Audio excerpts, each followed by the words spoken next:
Pernapasan adalah aktivitas pengembalian dan pengeluaran udara yang dilakukan oleh alat-alat pernapasan. Sistem pernapasan merupakan peristiwa inspirasi atau masuknya oksigen O2 dari luar tubuh ke jaringan dan ekspirasi, atau mengeluarkan sisa-sisa oksidasi dari sel-sel yang tidak diperlukan. CO2 keluar tubuh. Oksigen yang diperlukan tubuh untuk proses respirasi sejumlah 21% dari seluruh gas yang ada. Hidung atau nasal merupakan saluran udara yang pertama mempunyai dua lubang atau kafum nasi, dipisahkan oleh sekat hidung atau septum nasi. Di dalamnya terdapat bulu-bulu yang berguna untuk bagian luar dinding.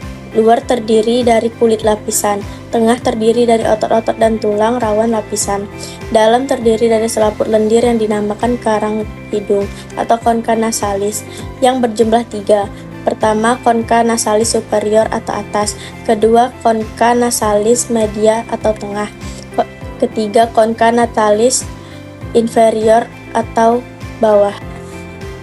Fungsi hidung bekerja sebagai saluran pernapasan. Yang pertama, sebagai penyaring udara pernapasan yang dilakukan oleh bulu-bulu hidung. Kedua, dapat menghangatkan udara pernapasan oleh mukosa. Ketiga, membunuh kuman yang masuk bersama udara pernapasan oleh leukosit yang terdapat dalam selaput lendir mukosa atau hidung. Faring. Faring adalah saluran yang memiliki panjang 12-14 cm dan memanjang dari dasar tengkorak hingga vertebra cervimalis. Rongga faring terbagi dalam bagian yang pertama bagian sebelah atas sensi deep flooring, yang kedua bagian tengah disebut brofaring, yang ketiga bagian bawah disebut laryngorhizing. Fungsi faring sebagai saluran respirasi dan makanan penghangat laring. Laring atau pangkal tengkorak yang merupakan saluran udara dan bertindak sebagai pembentukan suara. Laring dapat ditutup oleh epiglotis yang terdiri dari tulang-tulang rawan yang berfungsi pada saat menelan makanan. Tulang rawan pada laring terdiri dari yang pertama, satu buah kartilago tiroid depan jakun atau Adam's apple, sangat jelas terlihat pada pria. Yang kedua, kartilago arytenoid yang berbentuk beker. Yang ketiga, kartilago cricoid, dan yang keempat, kartilago epiglottis. Trakea atau batang tenggorok lanjutan dari laring yang dibentuk oleh 16-20 cincin yang terdiri dari tulang-tulang rawan yang berbentuk seperti tapak kuda atau huruf C.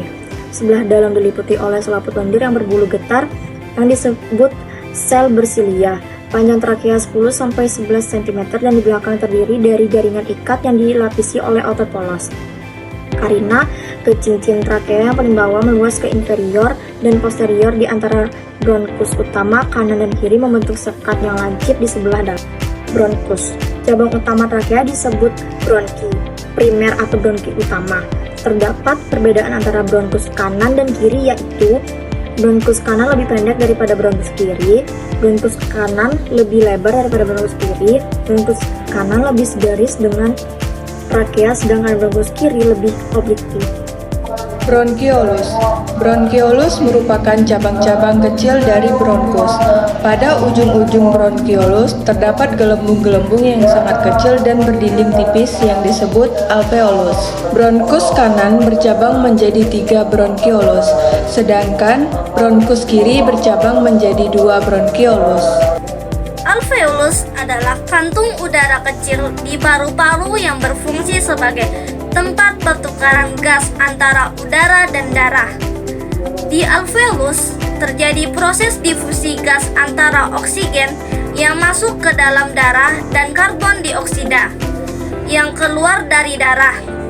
Oksigen dari udara yang dihirup berpindah ke darah melalui dinding tipis alveolus dan kapiler darah. Sedangkan karbon dioksida dari darah berpindah ke paru-paru untuk dikeluarkan saat mengembuskan nafas. Alveolus juga mengandung surfaktan yang mencegah alveolus kolaps saat paru-paru mengempis, sehingga memungkinkan proses pernafasan berlangsung dengan Karina. Karina adalah benjolan tulang rawan di dasar trakea atau batang tenggorokan yang memisahkan bukaan bronkus utama kiri dan kanan.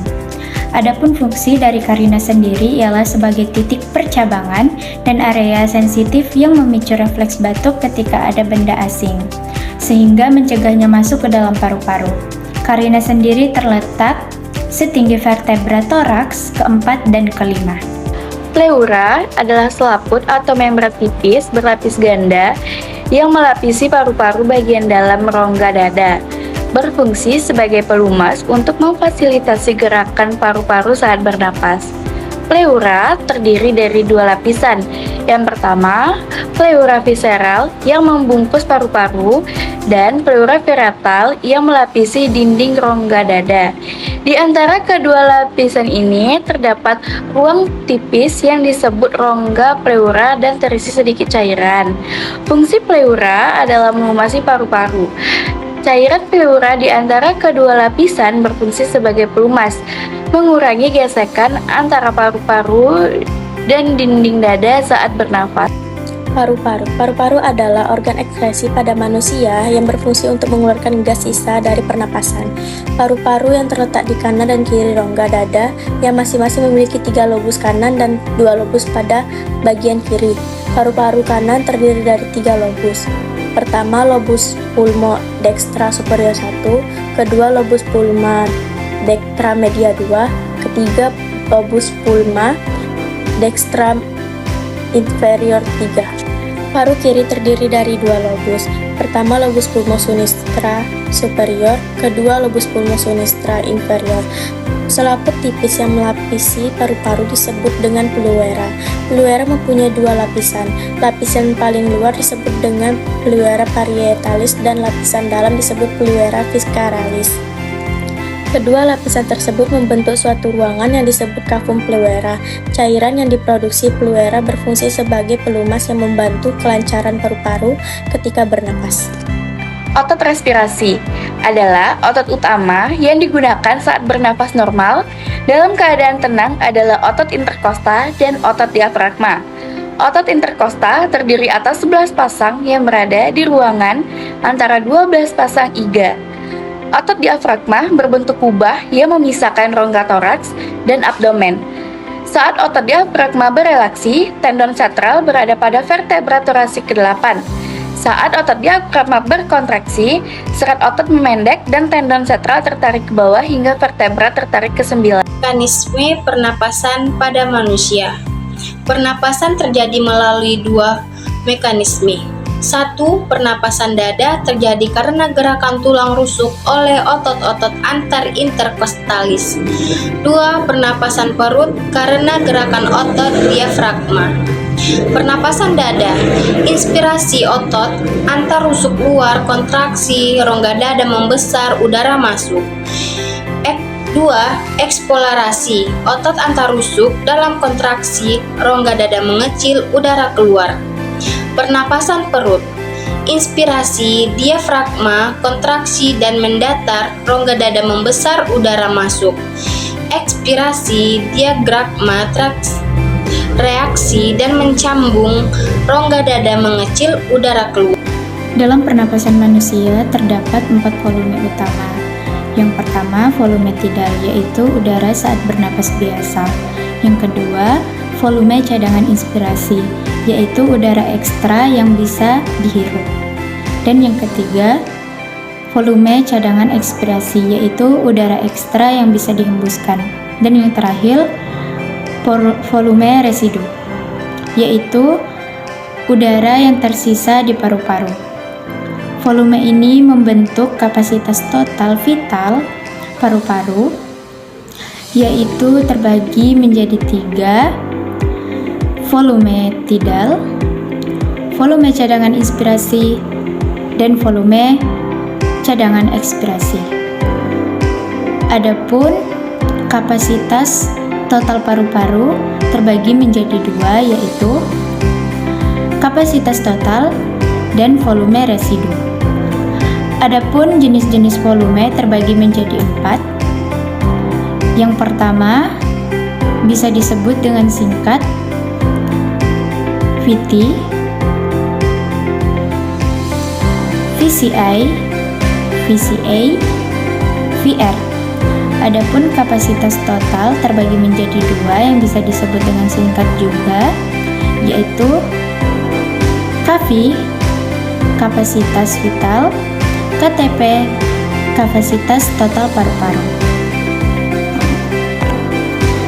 Adapun fungsi utama volume pernapasan adalah mempertahankan fungsi vital paru-paru dan sistem pernapasan, seperti mencegah kolaps paru-paru, memastikan pertukaran gas yang berkelanjutan untuk suplai oksigen dan pembuangan karbon dioksida, mencegah perubahan tekanan yang drastis, serta mempertahankan elastisitas paru-paru. Proses pernapasan. Yang pertama ada ventilasi. Ventilasi merupakan proses keluar dan masuknya udara ke dalam paru, serta keluarnya karbon dioksida dari alveoli ke udara luar. Yang kedua ada difusi. Difusi merupakan proses berpindahnya oksigen dari alveoli ke dalam darah, serta keluarnya karbon dioksida dari darah ke alveoli. Ketiga, perfusi. Perfusi merupakan distribusi darah yang telah teroksigenasi di dalam paru untuk dialirkan ke seluruh tubuh.